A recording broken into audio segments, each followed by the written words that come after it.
के घर के बिल अदा सर अभी होते मैं हैं। यहाँ पर थोड़ी सी ऐड करना चाहूँ। हमें हमें अभी ज्वाइन किया है दुरानी साहब ने। जी वेलकम जी करता हूँ सर आपको। अस्सलाम वालेकुम।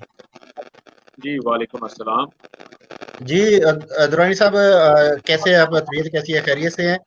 दुरानी साहब, मेरा आपसे अल्लाह का सवाल है कि बड़ा। आज आज जो आपने देखा है कि वज़ीर इत्तलात जो है हमारी, उन्होंने आज सिंध हुकूमत पे अटैक किए हैं बहुत ज़्यादा, और इसके ऊपर उन्होंने वज़ीर आला सिंध को ये भी कह दिया है कि आप जो है कोरोना पे सियासत ना करें।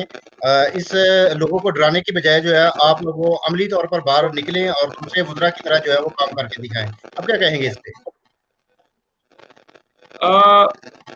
इस बारे में तो मैं तो कुछ नहीं कह सकता, लेकिन बात ये है कि ये तो इमरान खान साहब ने अभी चंद दिन पहले ही अपने खिताब में मैं अपने। इंटरप्ट कर रहा हूँ प्लीज। ये वाइब्रेशन जो है ना वो खत्म कर दे अली भाई। ये वाइब्रेशन जो है ना, आप वॉल्यूम थोड़ा सा कम कीजिएगा। जी जी दुरानी जी साहब, कंटिन्यू करें दुरानी साहब।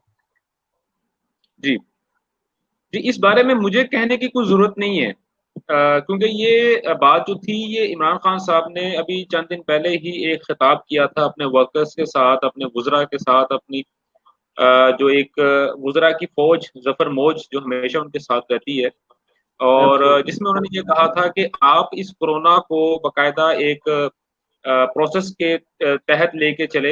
आप इसको एक मैनेजमेंट, एक अपनी कमेटी बनाएं और इसको वो काम कर लें कि आपको आने वाले जो इलेक्शन हैं उसमें आपको कैंपेन करने की जरूरत ही ना पड़े। जी तो लेकिन बात ये होती है कि मीठा मीठा हप हप और कड़वा कड़वा थू। असल में मैं तो ये समझता हूँ कि खान साहब को जो प्रॉब्लम है वो ये है कि उनसे किसी ने पूछा, क्यों पूछा? उस किसी के अंदर इतनी हैसियत कैसी होगी, उसमें हिम्मत कैसी होगी? उन्होंने ये पूछ लिया कि जनाब आप मुझे ये बताएं कि आपने अब तक किसी भी काम को करने के लिए क्या आपने जो इस्लाहात की हैं या आपने कोई पेपर वर्क किया भी है, कोई प्लान बनाया भी है या नहीं बनाया? अभी बड़ी छोटी सी मैं आपसे एक बात करता हूँ कि पिछले 7 साल से केपीके के अंदर एक बहुत ही अच्छी हुकूमत है। हमें मानना चाहिए वो हुकूमत उनकी अच्छी है, क्योंकि उनकी हुकूमत है, लिहाजा हमें मानना चाहिए उनकी हुकूमत अच्छी है। नहीं दुरानी साहब, और आज वहां पे आप देखिए, कल एक वहाँ के वजीर आला ने एक हॉस्पिटल का दौरा किया और शाही प्रोटोकॉल के साथ किया, जिसके लिए ये वजीर आला सिंध को कह रहे हैं जी कि वो बाहर निकले। हाँ, इनके बाहर तो निकले हैं, लेकिन उनका प्रोटोकॉल भी देखे। 37 गाड़ियां उनके साथ जो आगे पीछे चल रही हैं, और वो एक स्कूल जो हॉस्पिटल का दौरा करने जा रहे हैं। ये मेयार है कि एक वजीर आला उठ के किसी की इयादत के लिए जाता है और इतने बड़े प्रोटोकॉल में जा रहा है? नहीं, देखें वो वजीर आला बने किस लिए? जी प्रोटोकॉल के लिए बने ना। अगर तो उन्होंने प्रोटोकॉल नहीं लेना होता तो वो तो ना बनते, इलेक्शन ना लड़ते, असेंबली में ना आते, ऐसा काम ही ना करते। देखिए हम लोग, देखिए हमारा सबसे बड़ा प्रॉब्लम ये है कि हम ये समझते हैं कि जो हम हैं वो हम हैं और कोई सर, ये दूसरा तो नहीं हो कल सकता। प्रोटोकॉल खत्म करने के लिए इसमें आए हैं, और इन्होंने इसी नारे पर जो है वो पाकिस्तानी अवाम से वोट लिया है, यही कह करके हम प्रोटोकॉल को खत्म करेंगे। इंसाफ की बालादस्ती होगी, कानून की बालादस्ती होगी। कल ये तनकीद करते थे प्रोटोकॉल पे, आज वही प्रोटोकॉल उससे डबल ट्रिपल बल्कि उससे ज्यादातर लिया जा रहा है। तो आप मेरा ख्याल में इमरान खान साहब के खिताबात भूल जाते हैं। उन्होंने कहा था कि जो यू टर्न नहीं लेगा वो बड़ा लीडर नहीं बन सकता, और मैं यू टर्न लेता हूँ किसी वजह से लेता हूँ ताकि मैं बड़ा एक अजीम जो है लीडर के तौर पे पहचाना जाऊं।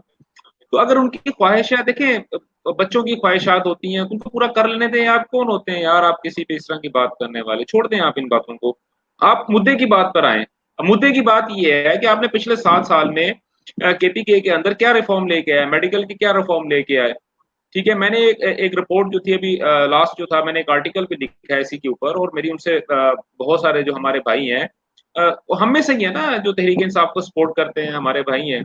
उन्होंने मेरे ऊपर बिल्कुल। काफी जो है वो दशनाम दराजी की है, तो अच्छी बात है। उनकी दशनाम दराजी तो मेरे लिए तमगा है। तो मैंने उनसे सवाल यही पूछा था कि यार आपने 7 साल आपकी हुकूमत वहां पे रही है, 7 साल के बाद एक रिपोर्ट आई है कि वेंटिलेटर्स इतने हैं वहां पे और हॉस्पिटलों की कंडीशन ये है, और सबसे ज्यादा अगर डेथ अगर हम देखते हैं तो वो कहाँ पर हुई है? कोरोना के बायस केपीके में हुई है। लेकिन अगर आप ओवरऑल आप चारों सूबों को बशमूल गिलगित बल्तिस्तान और आजाद कश्मीर को भी शामिल कर लें, तो आबादी के लिहाज से अगर आप उसकी रेशो निकालते हैं तो हाईएस्ट रेशो किसकी है? वो आपके केपीके की है। जी अब ये चीजें देखें, जहां पे मैं जहां पे मैं गलत होऊंगा ऑटोमेटिकली मुझे गुस्सा आएगा, जब मुझे गुस्सा आएगा तो मैं किसी न किसी पे निकालूंगा। और ये पॉलिटिक्स जो है ये तो पहले दिन से हो रही है। फैसल वाडा साहब ने क्या किया जी, अब तक मुझे इतना बता दें आप। आज फैसल आप वाडा साहब का भी आज बयान देख लें। आज फैसल वाडा साहब ने भी जो हुकूमत सिंध पे तनकीद की है। आज उनकी कारकर्दगी आप भी जानते हैं, हम लोग भी जानते हैं, पाकिस्तान की अवाम भी जानती है। लेकिन उसके बावजूद आज फैसल वाडा साहब ने आके एक बयान दिया, आपको पता होगा उसके बारे में। तो भाई मुझे पता है भाई, बात सुने, मसला ये है कि आपने लोगों को रखा किस लिए हुआ है? सिर्फ झूठ बोलने के लिए। जो जो बंदा जितना झूठ बोलेगा और जितना लुग़व वो अल्फाज इस्तेमाल करेगा, वो इस कैबिनेट के अंदर या इस हुकूमत के अंदर उसको बहुत अच्छे ओहदों पे फाइज किया जाएगा। और आप अगर देखते हैं तो शहबाज गिल साहब को देख लें, शहबाज गिल साहब ने पंजाब के अंदर क्या कुछ नहीं किया और उनको निकाल दिया गया। आजकल शहबाज गिल साहब किधर है ये भी आपको पता है। अच्छा, फैजुल हसन चौहान साहब की अगर मैं बात करता हूँ तो फैजुल हसन चौहान साहब ने जो जो बातें की हैं, जिस तरह उनके जो लोगों को अलकाबात और अल्फाजात वो इस्तेमाल करते रहे हैं, और उसके बाद फैजुल हसन चौहान साहब को निकाल दिया गया। लेकिन उसके बाद दोबारा उनको लेके आया गया। क्यों लेके आया गया? भाई बोलने वाला बंदा नहीं है। देखिए, जो बंदा जितना ज्यादा लुग़व बोलेगा, जितना ज्यादा ऊंचा बोलेगा और गलत बोलेगा, झूठ बोलेगा, वो उतने ही अच्छे बड़े ओहदे के ऊपर फायज होगा। और सबसे बड़े ओहदे पे जो बंदा फायज है तो आप खुद अंदाजा लगा लें कि वो कितना झूठ बोलता होगा। नाम लेने की जरूरत नहीं है।